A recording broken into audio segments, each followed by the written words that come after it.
Tô passando aqui no início do vídeo pra lembrarem vocês de se inscreverem no canal. É coisa rápida e isso me ajuda muito. Nostalgia. Aquele famoso sentimento que é uma mistura de saudade e melancolia pro momento, lugar ou experiência do passado. E isso certamente se aplica com os desenhos que você provavelmente já assistiu na sua infância. E se você foi uma criança dos anos 2000, com certeza você já deve ter assistido Ben 10, o clássico, Naruto, Dragon Ball. Cara, tinha Super Choque. Só de falar isso tá me dando tristeza, porque eu nunca mais ouvi falar desse negócio. E era um negócio muito bom, mano. E a lista continua. 3 Espiãs Demais, Os Jovens Titãs, a versão de 2003, não a outra de Jovens Titãs em Ação. Essa aqui não. Por que a Estelar tá tão cabeçuda aqui, mano? Pelo menos esse filme, eles zoam muito essa outra versão deles aí. Lembrem-se, temos que vencê-los para salvar a Terra. Não peguem tão pesado com esses titãs bebês. Ai! Versão bebê? Eu ouvi, hein? Tá bom, podem ir com tudo. E pra galera mais velha, com certeza vai lembrar também de He-Man e também Thundercats. Também não dá pra deixar de fora Avatar, a Lenda de Aang. Eu sei que eu já falei vários exemplos aqui de desenhos que trazem uma nostalgia, mas esse aqui em específico eu não poderia deixar de fora justamente porque Avatar trouxe de volta aquela nostalgia com o novo filme. É um filme muito bom, e mesmo com essa história toda que envolveu o filme, sobre ficarem adiando o lançamento, a péssima ideia de lançarem pra uma plataforma de streaming e não no cinema, e a história de vazamento também, não dá pra dizer que as pessoas não gostaram desse filme, ou que não trouxe aquela sensação de nostalgia, com todos os personagens que a gente acompanhou juntos de novo, só que agora mais velhos, e com um traço, com uma animação tão, nossa, majestosa, linda, maravilhosa, nossa senhora. Eu diria que eles capricharam até demais. Nossa, tá escorrendo aqui a baba. Mano, o tanto de vídeo da Katara, do Aang, da Toph, do Sokka.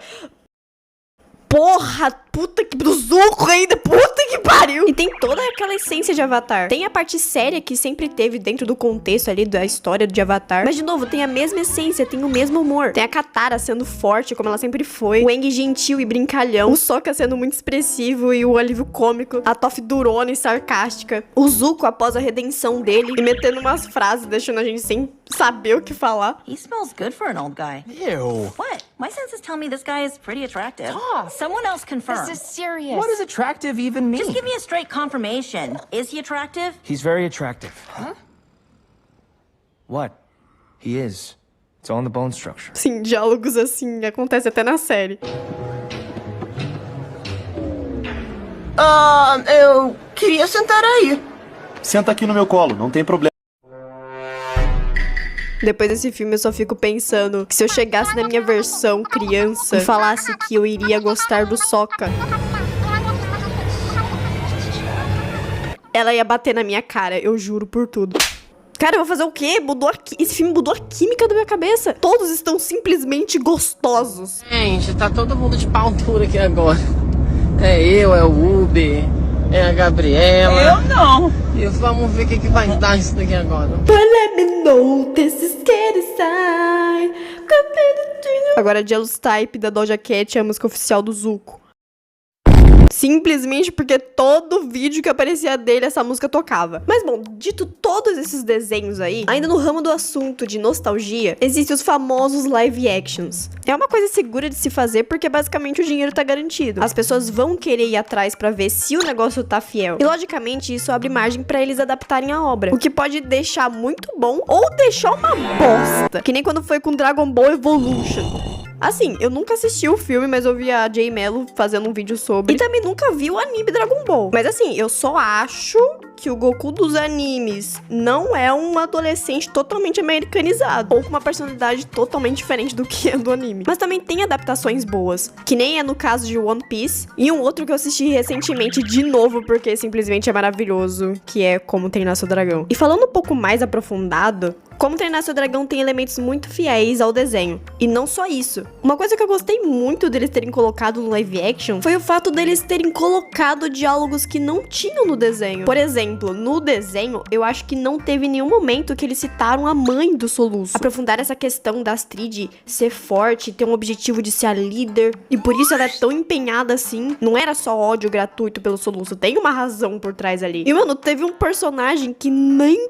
fala tinha e nem sei se aparece de fato no desenho, que é o pai do Melequento. Eu tô aqui editando o vídeo e de fato ele aparece no filme, mas as falas eu vou ficar devendo. Enfim, eu tô falando tudo isso porque tem gente que não gosta, não acha necessário fazer live actions de coisas que já existem, e tem gente que gosta, e eu reconheço que muitas vezes pode decepcionar por não cumprir as expectativas. E não adianta você chegar na sala de cinema, sentar sua bunda na cadeira e falar: eu vim aqui sem expectativa nenhuma pra ver esse filme. Cala a boca, não faz nem sentido isso. Você foi ali por conta da animação que você já assistiu. E no fundo você vai sim esperar que aquilo vai ser bom, que aquilo vai ser respeitoso com o que você assistiu. Eu vou ser sincera aqui que eu gosto de live action sim. Eu não tenho lá uma puta lista extensa de live actions que eu gosto. O que me vem na cabeça mesmo é o live action de Como Treinar Seu Dragão em One Piece. Mas um que me vem agora é o de Rei Leão. Esse é um exemplo que eu não assistiria de novo, não. Agora, já Mufasa, eu assistiria de novo, eu gostei. Porque esse já trouxe uma história, trouxe a história do Mufasa, do Scar. Não tinha isso nas animações, não tem uma animação que conta a história dos dois. Mas enfim, tudo isso pra dizer sobre uma coisa. Eu preciso falar do dorama de pintura noturna.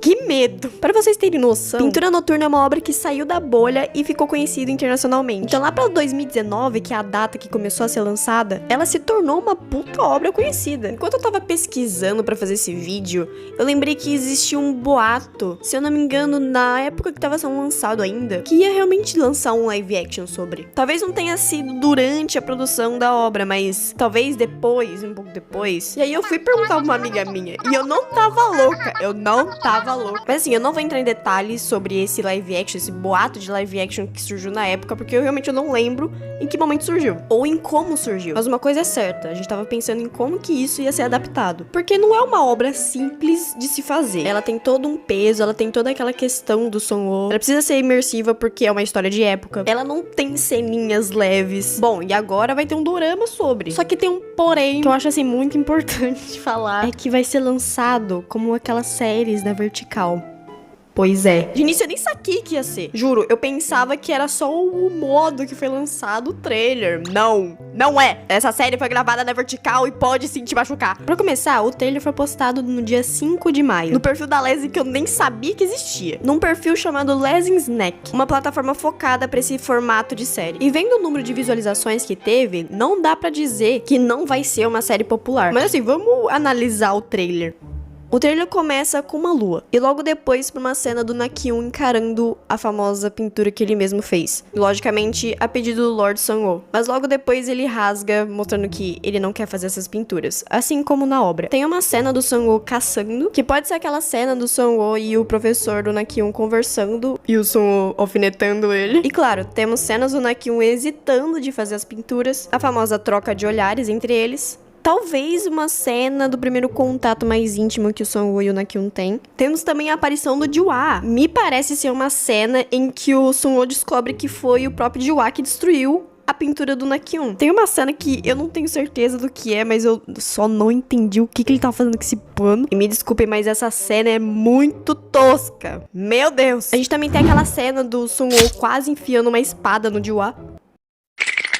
O Nakyun sendo sequestrado por aquele assassino. Tem a aparição do que parece ser o pai do Son-ho. Temos cenas fofas, que isso vai ser importante pra trama. Aquela pintura que o Nakyun faz dele com o Son-ho naquela última temporada. Tem uma cena do Nakyun caindo que ele claramente tá se jogando no chão. Bom, já deu pra notar que tem muita cena no trailer que acontece de fato no manhwa. Recentemente eu li, então tá tudo mais fresco na minha cabeça. Mas eu vou te falar que eu não tô muito confiante. Por mais que pareça que vai ser fiel à obra, e realmente não duvido que vai ser, mas precisava ser na Vertical? Precisava resumir 129 capítulos em episódios de 1 minuto e meio? Porque pra mim isso aí é resumir a história. E ainda na Vertical. E isso infelizmente é verídico. Eu fui até no aplicativo, baixei ele e vi algum episódio de alguma coisa ali e tinha 1 minuto e 20, 1 minuto e meio. Eu não tô dizendo pra pararem com essas histórias na Vertical, mesmo que algumas delas sejam bem bizarras. Porque assim, assiste quem quer. E é uma forma de você passar, sei lá, os 10 minutos que você tem antes de sair de casa pra fazer alguma coisa. Você basicamente consegue assistir 10 episódios nesse tempo. Só que o que eu mais considero importante é o que ela vai passar. A sensação que ela vai te trazer. Porque no final de tudo, Ele pode até ter todos os acontecimentos da obra. Aí a gente talvez volta pro que realmente o que significa ser fiel a alguma coisa. Mas é triste saber que conteúdo rápido vai afetar até histórias existentes. Eu sei que tem que levar em conta o orçamento disso, que não vai ser uma produção no nível de cinema. Mas episódios de 1 minuto? Na vertical, sabe? Pintura Noturna é uma história de romance psicológico, desejo, obsessão, sobrevivência, tudo ambientado na Coreia da Era de Son. Aqui você vai encontrar um drama pesado, que tem política social, traumas. A dinâmica entre os dois personagens é intensa. No início a relação é de medo, controle, tem a questão de hierarquia social, e você vai sim temer ao Sun-ho, e vai se preocupar com Na-kyun. Mas lógico que conforme a história vai avançando, vai se revelando as feridas emocionais, o ambiente em que cada um cresceu, o entendimento do próprio sentimento em relação ao outro. Enfim, tudo isso é coisa que eles vão ter que passar dentro de episódios de 1 minuto e pouco. E na vertical. Mas eu posso muito bem estar enganada e vai ser um negócio legal pra assistir. Mas bom, qual que é a sua opinião sobre isso? Você acha que vai ser legal? Você acha que vai ser ruim? Ou até mesmo se você não conhece essa obra, qual que é a sua opinião sobre esse tipo de adaptação? Bom, eu vou ficar por aqui. Curte o vídeo que isso me ajuda muito. Se inscreva e até mais.